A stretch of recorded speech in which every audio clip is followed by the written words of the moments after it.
Hi students, welcome to Year 11 Biology and Module 3 Biological Diversity.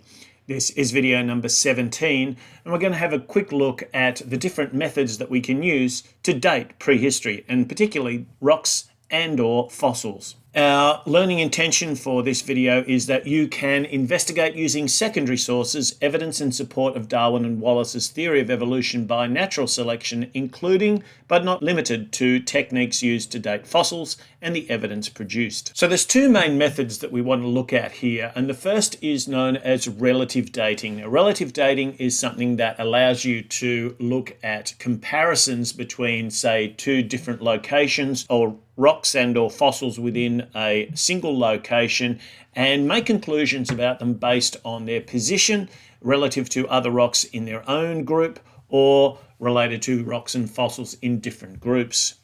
In order for us to invoke the methods of relative dating, we need to look at a couple of important geological laws. The first is the law of superposition.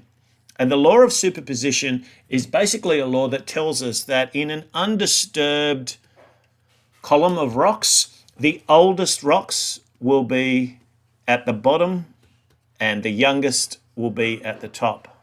And that probably makes sense to us as we look at layers being laid down one on top of the other. As accretion, cementation occurs, these sediments are going to turn into rock and they're going to bury any of the material that's within them. And as we continue to deposit on top, you're going to get younger and younger rocks throughout the column. So this is the law of superposition. But what about the law of stratigraphic correlation? I love stratigraphic correlation. So stratigraphy, strata means layers, and correlation means correlating, so linking layers from different areas. So why is it important to link layers from different areas? Well, you can see if we find that there are certain rocks, certain rock type, for example, a particular type of shale perhaps, and that has a particular type of fossil in it, and we find that same rock type and the same fossils in two different locations, we can correlate these two layers. We can say because they have the same rock type and the same fossils in them, that they may well come from a similar age. They may well have been laid down at the same time in geological history.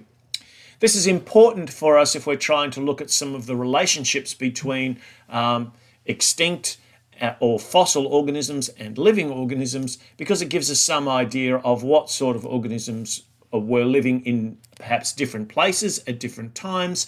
May also tell us something about how environments might have changed over time. For example, if we find that the fossils represent aquatic creatures or marine creatures and they're being found in rocks that are on a terrestrial environment, then it tells us that that environment has changed over time. And this has created some crossover support for things like continental drift. We found, as we've understood a little bit more about how the continents move, that they're not in the same positions that they are today, that they've been always. And so this has created some changes, as well as things like greenhouse effects and icehouse effects in the past that have changed the landscape and changed the environments on different continents. And some of the fossils reflect some of these changes, and they give us a little bit of an idea about the sorts of organisms and perhaps the types of ecosystems that were occurring back in the past. Biostratigraphy is slightly different because now in the strata, in the layers, we're looking for living organisms. Sometimes the fossils themselves, without being able to correlate with fossils from other areas, sometimes the presence of a particular type of fossil can be very important in indicating a particular period of geological time. These sorts of fossils are known as index fossils, and index fossils are important fossils that need to be widespread, so we need to be able to find them over a large geographic area. So I'll put geographic there, just so we're aware, because they need to be occurring over a small period of geological time. So we need to find them in lots of different places, but we need to only find them in a small group of rocks from a particular age. Crocodiles, for example, are an organism that doesn't seem to have changed much. So you find crocodile fossils dating back hundreds of millions of years, and they look very similar to the modern crocodiles. So these would not be a good index fossil because whilst crocodiles are relatively widespread geographically, they occur over very long periods of geological time and therefore no good as index fossils. The other thing with index fossils is they give us a little bit of an overlap between this method of dating, relative dating, and our next method of dating, which is absolute dating. In absolute dating, we use the property of radioactive isotopes in order to get a more accurate idea of how old the rocks specifically are. Now, this often does not occur for fossils. Usually the material that we're trying to date is the rocks around the fossils, particularly if there has been volcanic eruptions, and so there's a higher incidence of things like volcanic ash, and there are ash layers. Those ash layers, which maybe are sitting in between layers of fossils, can be very useful in terms of this kind of radioactive dating that allows us to identify the age of the particular volcanic ash and then to look at ages of a slightly less than or greater than those ages for rocks that are either above, obviously they'd be less than because they'd be younger, or greater than if they are below the ash layer, and obviously then they're going to be older, based on our principle of superposition from earlier. There are several types of pairs that we need to be aware of. Uranium and lead is the first one, and these are for very, very old rocks. The second one is potassium argon dating, and this is often used for clay mineral type rocks. And then for very, very recent, so a lot of our understanding of different recent human societies has come from carbon dating. The problem with carbon dating is that in each case, we're talking about a half-life.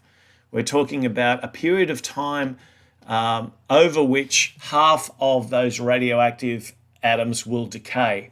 So, for example, carbon-14, without getting into too much of the chemistry or physics of all of this, carbon-14 is actually going to decay into nitrogen-14, and it does that by releasing a beta particle, which is a high-speed electron. And the consequence of that is that we can make comparisons of the abundance of carbon-14, which is present in the atmosphere now. Those levels tend to be stable at any given period of time. And as a living organism, I will be taking in carbon, some of which might be carbon-14. I might be breathing out carbon in the form of carbon dioxide, and some of that too might be carbon-14. But those levels are going to be kind of pretty consistent. However, when I die, I'm not going to be doing any more of those life processes anymore, which means whatever carbon-14 I had is going to just slowly decay into the nitrogen-14. The consequence of that is that when we make comparisons, looking at what the levels are now and how much remains in particular fossil material, we get an idea of how old that material is. The problem with carbon-14 dating is it has a half-life of only around about 5,700 years.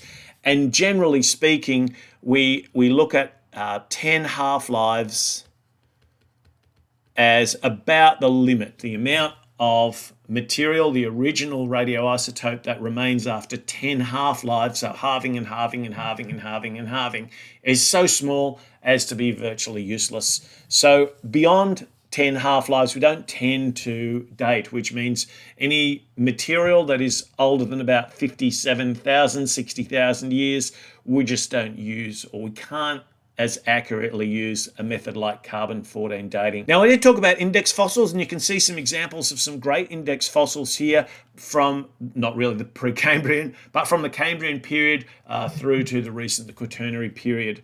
Certain types of fossils that, again, as we said, are widespread but only occur in rocks of a small geological period of time can be quite an important indicator to the age of the rocks, to the extent where if you find this particular fossil in a rock, you can pretty accurately date it to a certain age as a result of the presence of that fossil. You can see there's a number of different types of invertebrate groups that are here.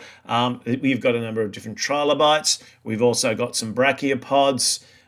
We've got some graptolites here as well. And then you've got some nice ammonites up here too, and some pectins up the top here. So there's a range of different types of organisms that we find are index fossils. There's nothing special about them except for those very important characteristics, that is, that they are geographically widespread but geologically occur over very small time periods. And this is a nice interesting graphic from New Scientist, came out about 2011, I think, this particular article, that was talking a little bit about nature's clocks and the decay of natural isotopes and the link between those radioactive isotopes and the age of different rocks, and gives us a couple of these different techniques, some new techniques that are coming around more recently as well. But you can see the potassium argon dating for clay minerals going between about 4 billion and 100,000 years. Our uranium lead dating, which is the really, really old stuff. And then our carbon-14 dating, which, as I said, has its limitations, usually around about the 60,000 year mark. Much beyond that, and our accuracy levels are just disappearing. There are a few other techniques that you can see here. Uranium thorium dating can be used for coral and fossilized bone, and a few other techniques there that we really don't need to go into in a lot of detail.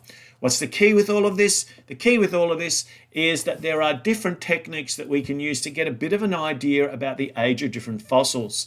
As we've put this information together, we've started to look for common ancestors and also for transition forms in the fossil record that tell us something about how one group may have changed into another group of organisms.